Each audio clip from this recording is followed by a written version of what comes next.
prisma, tá, pessoal, que vale a pena a gente destacar é o nosso cubo, certinho? Então tá aqui o nosso cubo e ele na sua forma planificada, certo, galera?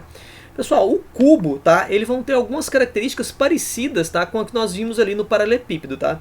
É importante você entender que o nosso cubo, tá, pessoal, ele vai ter uma diagonal da base e também vai ter uma diagonal do nosso cubo, certinho?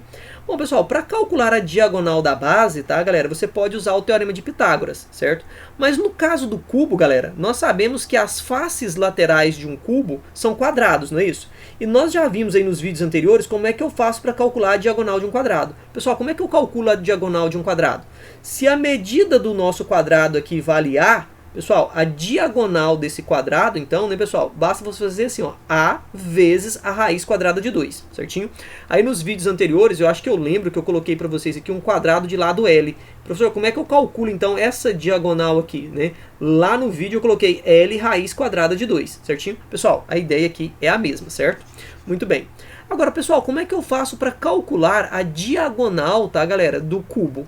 Né? A diagonal do cubo, que seria isso aqui, tá, pessoal? Bom, galera, a diagonal do cubo, ele vai ser dada da seguinte maneira, tá, pessoal? Você pode perceber aqui que o nosso cubo, né, pessoal, a diagonal do nosso cubo, ele vai formar aqui também um triângulo retângulo. Vocês observaram isso? Maravilha, tá? Pessoal, vejam que esse lado aqui mede A, certo? Muito bem. E aqui, galera, vejamos a seguinte situação. Se você quer calcular a diagonal ali, você pode fazer o Teorema de Pitágoras, diagonal ao quadrado, que vai ser igual àquele A ao quadrado, certo, pessoal? Mais a diagonal da base também ao quadrado. Pessoal, só que esse Dzinho aqui, né, essa diagonal ao quadrado, você concorda comigo aqui, tá, pessoal? Que se você fosse usar aqui também o Teorema de Pitágoras, a diagonal ao quadrado ali seria A ao quadrado, não é isso, pessoal? Que mais o nosso B ao quadrado, aliás, desculpa, B não, né, pessoal? Outro A ao quadrado, certinho. Se você somar esses caras aqui, não vai dar 2A ao quadrado? Vejam que diagonal ao quadrado vai ser 2A ao quadrado. Muito bem, então no lugar aqui, tá, pessoal, desse nosso Dzinho ao quadrado, eu posso colocar aqui o 2A ao quadrado, de forma que vai ficar assim, ó, Dzão ao quadrado vai ser igual a A ao quadrado mais 2A ao quadrado, certinho?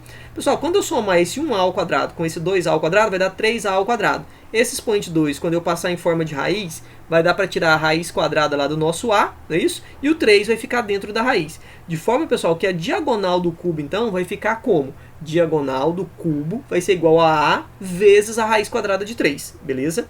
Muito bem, tá, pessoal? E tudo isso a gente consegue aqui pelo Teorema de Pitágoras, certo? Bom, vejamos aqui. Professor, e como é que eu calculo a área da base? Pessoal, a base não é um quadrado? Então, olha só, para calcular a área, tá, pessoal, de um cubo, né, da base de um cubo, né, basta você fazer aqui, ó, A vezes esse A, ou seja, A ao quadrado. É só calcular a área do quadrado. Beleza. Professor, como é que eu faço para calcular a área lateral? Pessoal, vejam bem.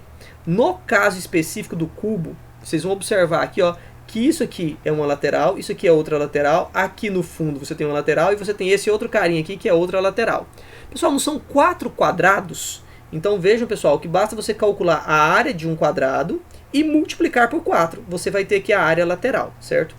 Professor, como é que eu vou calcular a área total de um cubo? Galera, veja bem, se você já calculou a área da base, né, se você já calculou a área da base, perceba que essa base aqui, ó, pessoal, a base superior, ela é idêntica à base inferior. Então, para calcular a área total, pessoal, basta você multiplicar, né, a sua área da base por 2 e somar com a sua área lateral. No caso específico do cubo, tá, pessoal, como as bases inferior e superior também são iguais às faces laterais, a área total de um cubo, tá, pessoal, você pode simplesmente calcular fazendo 6 vezes o A ao quadrado. Né? Lembrando que esse Azinho ao quadrado aqui, né, galera, ele representa a área de um lado apenas, certo? De apenas um lado. Então, como você tem 6 quadrados iguais, basta você multiplicar por 6. Agora, professor, como é que eu calculo o volume do cubo? Pessoal, você vai calcular a área da base, apenas uma base, e você vai multiplicar pela altura, correto? Então, olha, pessoal, volume do cubo é calculado pela área da base vezes a altura.